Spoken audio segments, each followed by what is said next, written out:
Well, Mary Preston, we're still waiting to hear the cause of that fire. One neighbor did say that he heard a tire explode outside the building. In fact, fire officials do tell me in an initial report, the fire actually began outside. Now, take a look at what's left of this side of the building. You can see not only is the building destroyed, but those half dozen cars as well. This water is making it especially difficult for homes like this one right behind me that are sitting lower, not only here, but around other neighborhoods as well. Take a look here. This is the line for all the canceled flights for Alaska Airlines. It goes all the way to where the window is, stretches down to the lobby area, wraps around the corner, all the way into the checkpoint area. Now, with all these delays and cancellations, a lot of really frustrated passengers I spoke with say they're really concerned about the Christmas weekend. Being told that victim was shot in the leg while in his car. He then tried driving himself and eventually crashed into another car at this intersection on 17th Avenue and East Madison Street. That's right, Preston. The Tacoma Needle Exchange says with these vending machines, people will have free access to nasal spray like this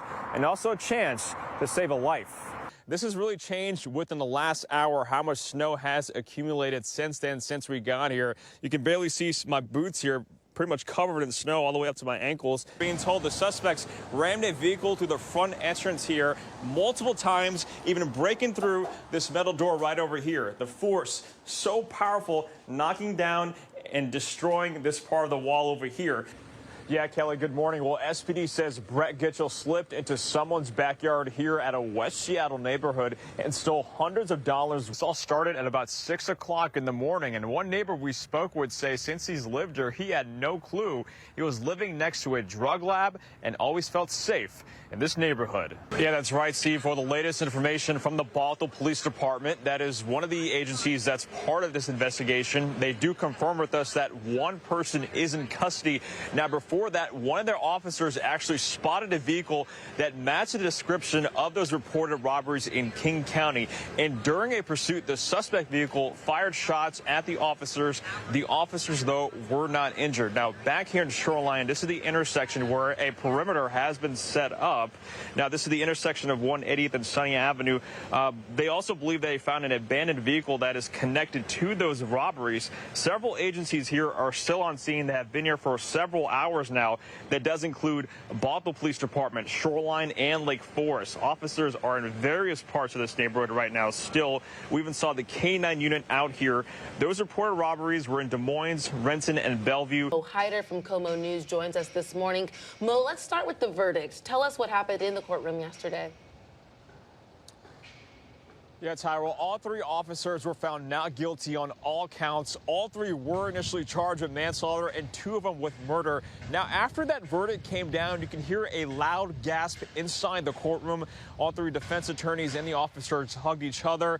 As far as Ellis's family goes, they immediately left the courtroom. Now, keep in mind what it's taken to get to this point. Ellis's death happened a little more than 3 years ago here in Tacoma. This trial lasted a little more than 3 months. A lot of hurdles on the way as well. Remember, the deliberations had to restart a couple of times for a variety of reasons, but so much emotion involved in all of us, putting a major spotlight on this community. And a lot of reactions to this, of course, too, because this was such a high-profile case, Mo. We saw the initial reactions that we're showing on the screen here of the officers after the jury's verdict was announced. We obviously saw the actions that the community took as well. But how did the city of Tacoma respond? And, you know, even some of Ellis's family after they left the courthouse there? Well, Steve, this really sparked outrage and frustration that throughout this community. Many were concerned, saying that justice was not served. They were also saying the legal system here needs to be fixed. In fact, took that frustration to the streets here. I want to show you this. Take a look here. This is the Ellis mural here in Tacoma. It's been here for quite a while.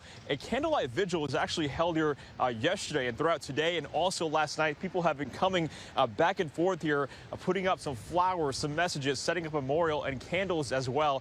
Now, this is not only affecting the community here itself, also city leaders as well. Yesterday, Tacoma Mayor Victoria Woodards addressed the public and nearly just teared up. Take a listen. His death creates a hole that cannot and will not be filled. Over 3 years ago, I called for the firing of each officer involved.